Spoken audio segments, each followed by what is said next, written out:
the first big topic, we're going to talk about the Champions League. The last 16 has been confirmed. The 16 teams who have qualified are in the books. The draw's coming up on Monday next week. Big question for you, Nick Mendola, is sort of with the last 16 set, let's look at the best and worst case scenarios for all 4 Premier League teams. All 4 made it through, 3 group winners.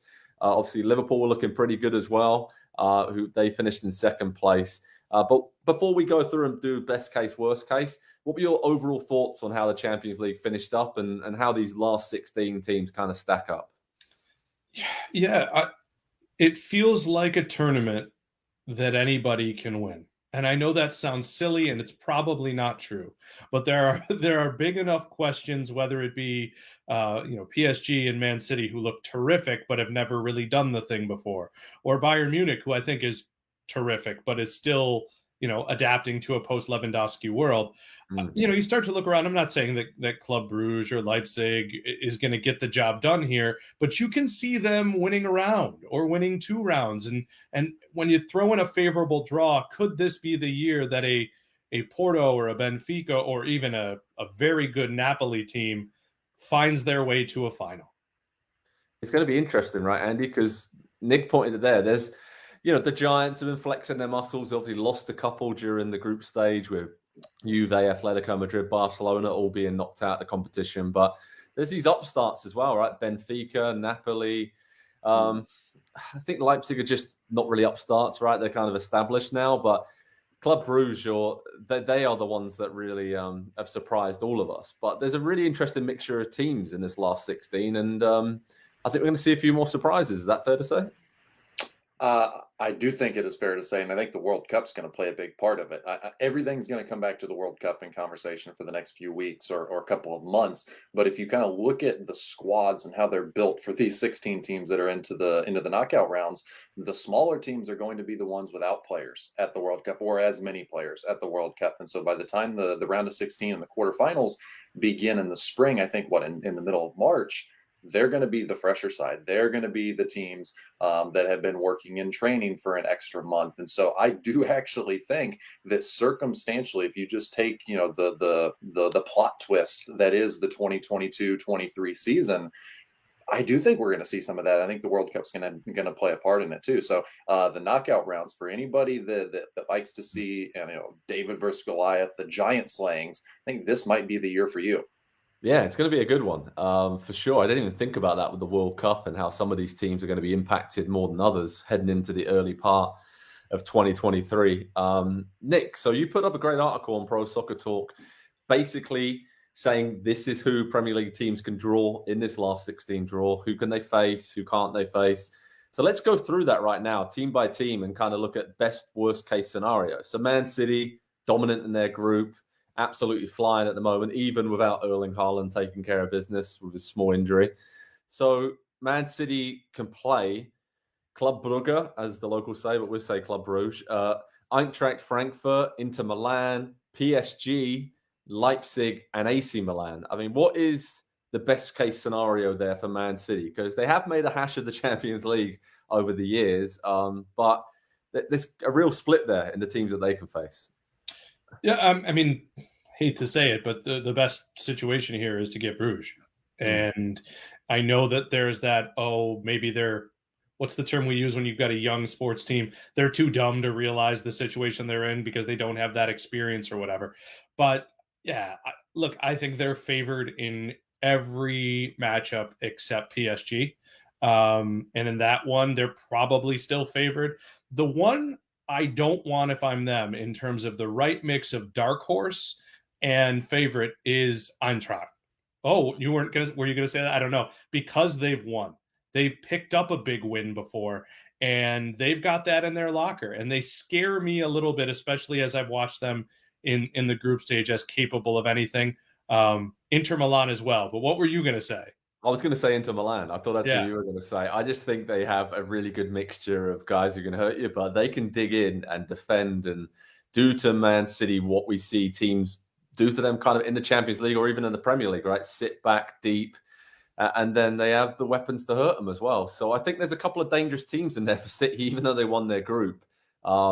it's not easy. I mean, it won't be easy. It's the last 16, right? But this is fun. This is really fun to look through. But I think, obviously, best case, Club Brugge. Worst case, PSG. We all agree with that, right? For Man City there.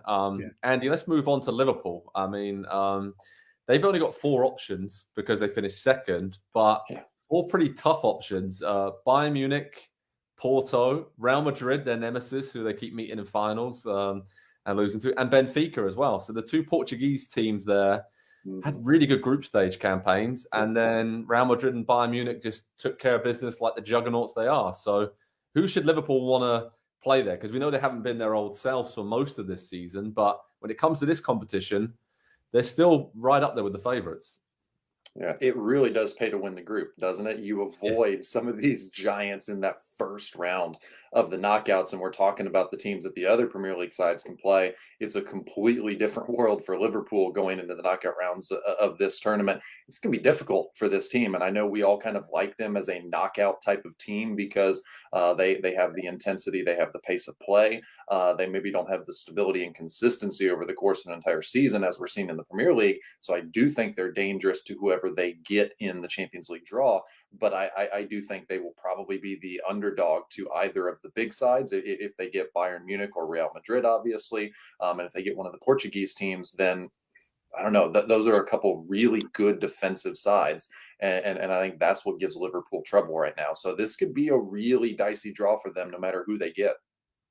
Yeah, it's really interesting, right? Especially when you think about Bayern and Real Madrid, the big battles they've had with Liverpool over the last few years, and throw Sadio Mane into the mix going to Bayern, and then from the other side of things, Darwin Núñez leaving Benfica for Liverpool, Luis Diaz leaving Porto for Liverpool, and all those connections there. It's going to be interesting. And then the Real Madrid one, I think, is they've shown they just have Liverpool's number. I think with the experience there, they just can draw Liverpool out. And as long as the goalkeeper and defense plays well, like it did in the final last year, then they have the players that can make the most of the opportunities Liverpool have been giving you. I mean, they've been giving you a lot more opportunities this season. And I feel like Bayern has that as well with their players in attack with Sane, Serge Gnabry and Mane, among others, to really hurt them. So a really tough draw for Liverpool, whoever they get. But if they get Porto or Benfica, they'll fancy their chances of getting through to the quarterfinals for sure, especially with Anfield on European nights, right? It's cliche, but it's something else. So there is something about that place that just creates an atmosphere unlike any other in Europe on those big nights.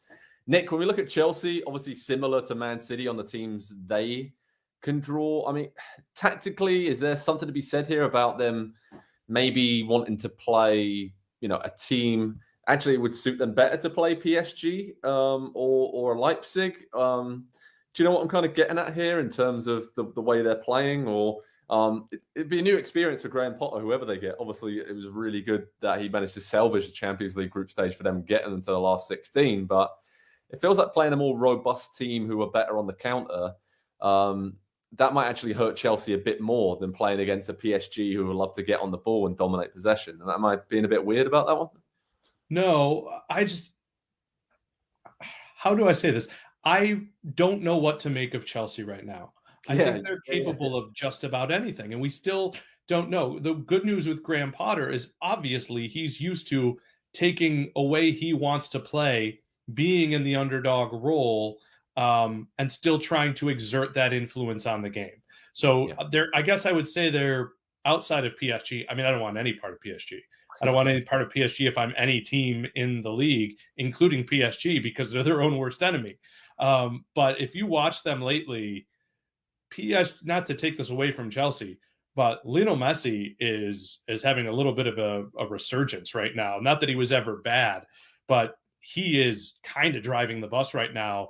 And Neymar and Mbappe, as good as they are just kind of feasting off of it. And that'll change. There will be days that Mbappe takes a month of just pure control of a game. But right now, I want nothing to do with PSG. Every other team, I would expect Chelsea to win.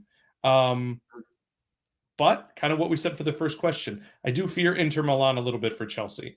It just seems like there's something in the air when those two sort of styles meet. And Inter might have the right mix there. Yeah, I think you're right. And kind of Borussia Dortmund as well, a little bit. But even like Club Brugge and some of those ups and Frankfurt, I just feel like they might cause Chelsea a few more problems than we think, considering Dinamo Zagreb and both those games, how physical they were. Just really, surprised me a little bit, I guess, when it came to playing Chelsea. But, a lot can happen between now and then. Graham Potter's got a few more months to bed in his system, style of play. They'll hopefully have a lot more players back fit and ready and available by the time these knockout rounds roll around. So that's big for Chelsea. But yeah, I was just thinking about the GOAT feast in there with Messi when he's hungry. I mean, to have Mbappe alongside him and scoring the kind of goals he's been scoring recently, PSG are pretty unstoppable, Nick. You're bang on about that. All right, Andy, let's have at it. Tottenham Hotspur eased into the last 16 of the Champions League. Through an incredibly tough group, by the way. Yeah, it was tough. It was the easiest group on the draw, and everybody said it. Yeah, it's true. Sorry, I was trying to make you feel better. Okay, so who do you fancy and who do you not want as a Spurs fan from these options here?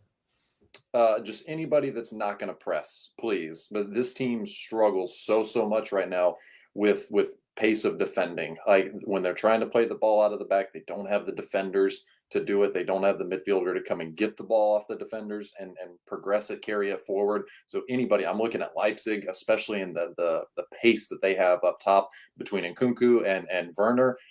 That's a nightmare for Spurs. And so I think Leipzig would probably be the worst case scenario this side of PSG, just for the raw talent that they've got.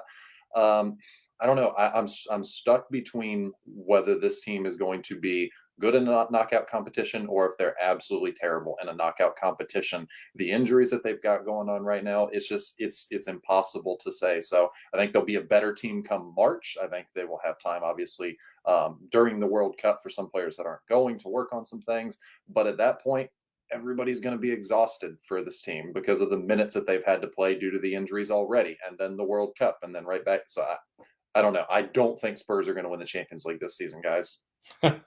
Wow. Well, that segues us nicely into my final question here. Quick fire. Which of the Premier League teams has the best chance of winning it all? Nick, I'm coming to you for that very easy question.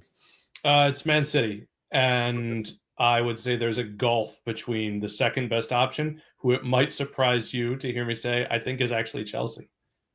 Wow. Okay. Andy, what do you think?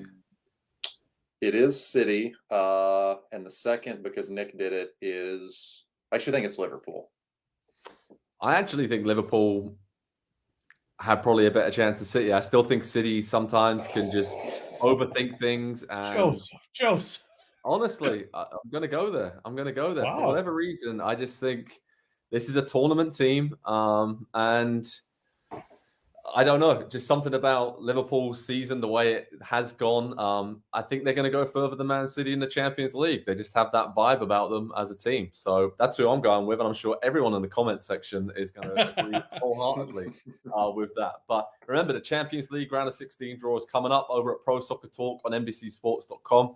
We will keep you updated with all the latest analysis, who gets who, and then we'll talk about it for months to come because, it's going to be a long time until we see the Champions League action roll around again. But by that time, it'll be just as fun as always. And what a great group stage it was, gents. Hi there, I'm Rebecca Lowe, studio host for NBC's coverage of the Premier League. Don't forget to hit subscribe to watch more videos all season long. For even more Premier League content, from original series to live matches, head over to Peacock and be sure to tune in for Premier League mornings every weekend on USA Network and on Peacock. We will see you over there.